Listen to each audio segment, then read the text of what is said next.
You are in a room. It is a large room in the upstairs of one of the houses in the middle of the city. On the wall to your right is an opening where feeble rays of the evening sunlight glide into the room to land on the floor in front of the opening. The rest of the room is simply lit by candles scattered about the room. The room was empty of furniture except for a massive long table and 13 chairs spaced around it.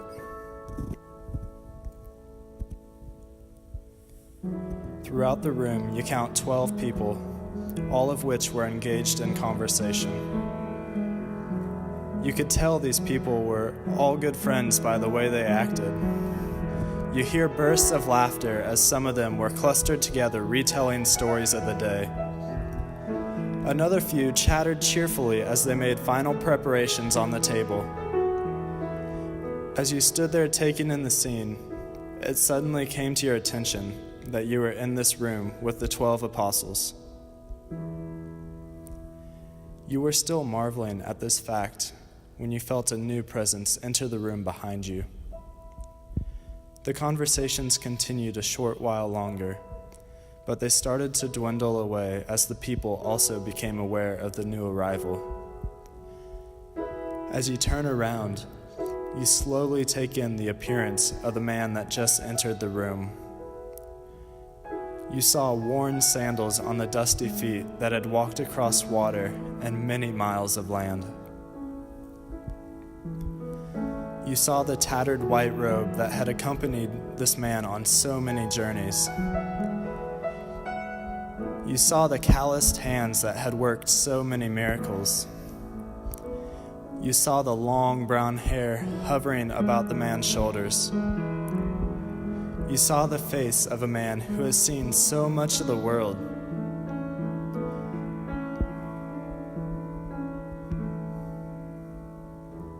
The last thing you took in were the man's eyes. In these eyes were an unworldly depth.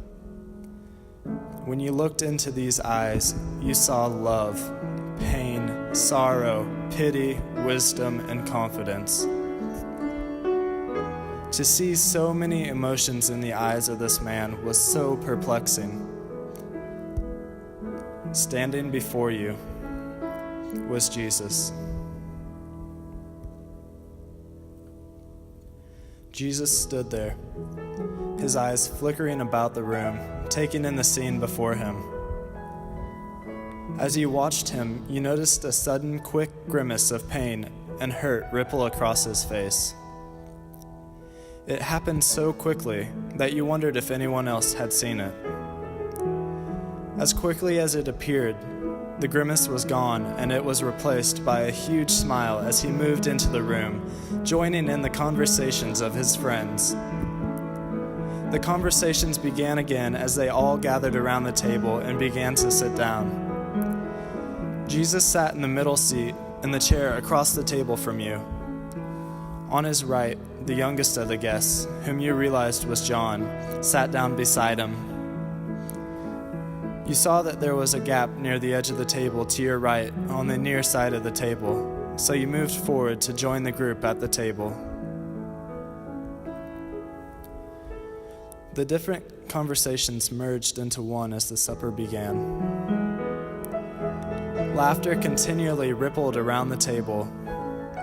There was the occasional outburst as one of the men tried to have their voice heard over the rest. After a few minutes, Jesus got up from the table. When he did this, the room went silent. As you watched, he took off his outer garments and tied a towel around his waist. He then grabbed a basin and filled it with water. He approached Thomas and began washing his feet. As he did this, everyone looked about the room at each other in bewilderment. When Jesus finished washing Thomas's feet, he used the towel around his waist to dry Thomas's feet and moved to his left. When he reached Peter, who was 2 seats to my right, He kneeled down, but Peter hesitated, asking, "Master, are you going to wash my feet?"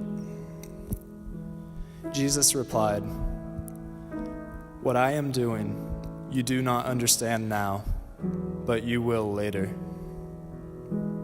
Peter responded, "Lord, you will never wash my feet," and pulled his feet away from the basin. Jesus sighed and replied, "Unless I wash you, you will have no inheritance with me." At this, Peter gasped and looked around the room with wide eyes. He then quickly replied, "Then not only my feet, but wash my hands and head as well."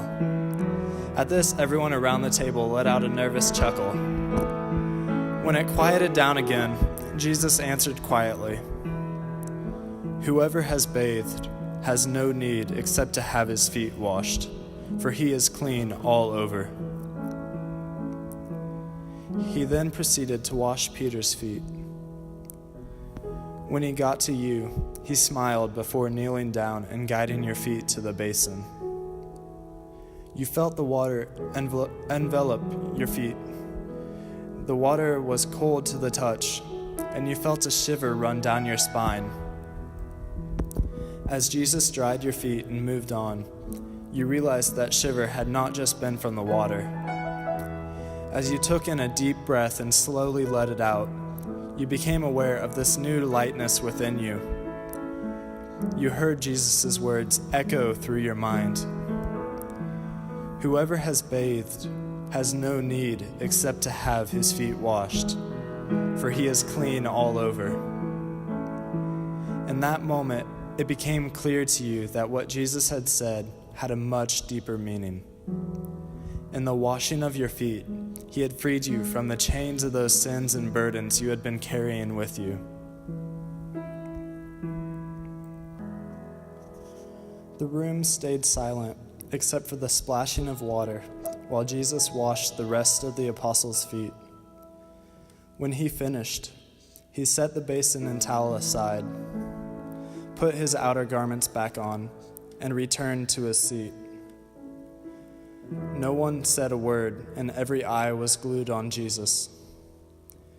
Jesus looked around, and when he saw all the confusion, he said, "Do you realize what I have done for you?" When no one said anything, he continued, "You call me teacher and master, and rightly so, for indeed I am. Therefore, if I have washed your feet, you ought to wash one another's feet. I have given you a model to follow, so that as I have done for you, you should also do." When he said this, several of the men leaned to each other and began whispering to each other. What could this mean, you thought, in silent wonder? Jesus then grabbed some bread from off the table and stood up. As he did this, the room once again became silent, and everyone looked at him. You knew what was coming, yet you still shuddered with anticipation. He said the blessing, and then broke the bread, and gave a piece of the bread to each of the apostles and you. You stared down at this little piece of bread in awe and wonder. You heard Jesus say, "This is my body, which will be given for you. Do this in memory of me." When he said this, there was much confusion, and several of the apostles whispered to each other, but one by one they ate the piece of bread. When they had done this, Jesus then grabbed the cup in front of him and said, "This cup is the new covenant in my blood, which will be shed for you." As the cup reached you, you shakily raised the cup to your lips and took a sip before passing it to your right. Your body was shaking, but it was not cold in the room. Here was something you witnessed every Sunday and maybe even every day. At Mass, you see the priest say these same words and do these same things, But here, before you, Jesus, in your eyes, was being opened. What you saw before your eyes was so real. Suddenly, you realized what you just saw was not exactly like what you see at the Masses. What you saw was the Mass. When the priest says those words at Mass and lifts up the bread and wine, it is no longer the priest saying and doing these things, but Christ himself. The priest acts in persona Christi, in the person of Christ.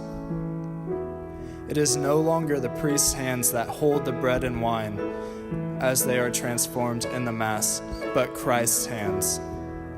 It is no longer the priest's words being said, but Christ's.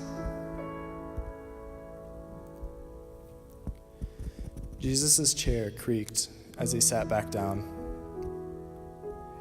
bringing you back to the room.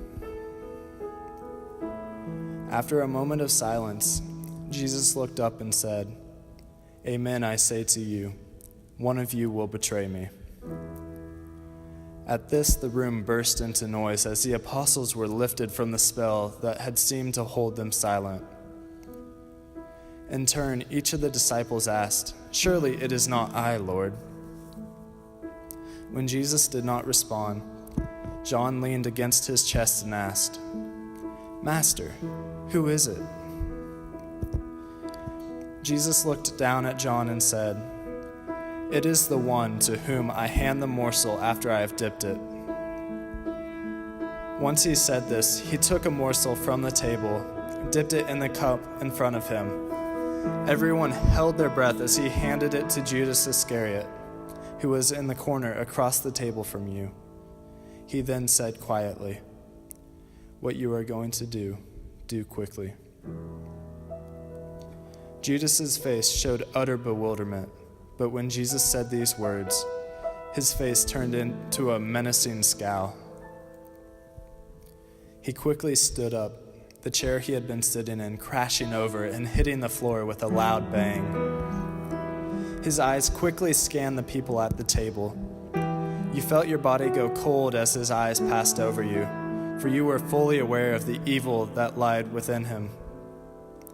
He then turned and rushed out of the room, several of the candles flickering in the change in air movement. When Judas was gone, Jesus turned to the disciples still at table, all of whom were in shock at what had just happened. In a soft voice, Jesus began to speak.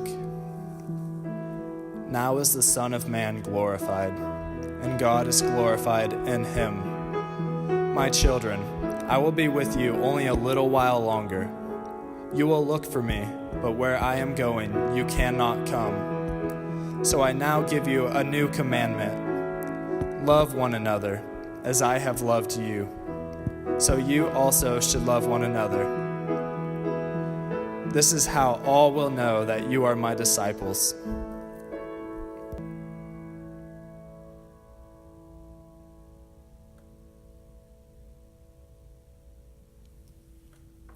Once he said this, the room fell silent as the others pondered what he meant. Jesus slowly scanned the faces of each person as they pondered. When his eyes met yours, you saw a deep sorrow, pain, and longing in his eyes. Your first instinct was to leave the room and chase down Judas to stop him from putting this innocent man through such torture. But as you sat there, you began to realize this was not what was causing the pain, hurt, and longing in Christ's eyes. As you stared into the eyes of the condemned one, you realized it was not Judas who condemned Jesus, but sin itself. It was you who had condemned Jesus. By each sin you commit, Jesus' sentence became worse and worse. Each sin you commit makes the cross he was chosen to carry all the heavier, all the more pain he would have to endure.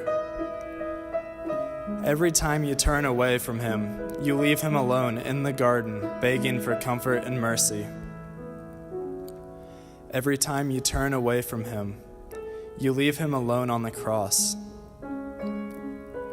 When you turn your back on him, it causes so much hurt, for he bore more pain than any number of human beings could ever endure, so that you might have life in him and his limitless grace.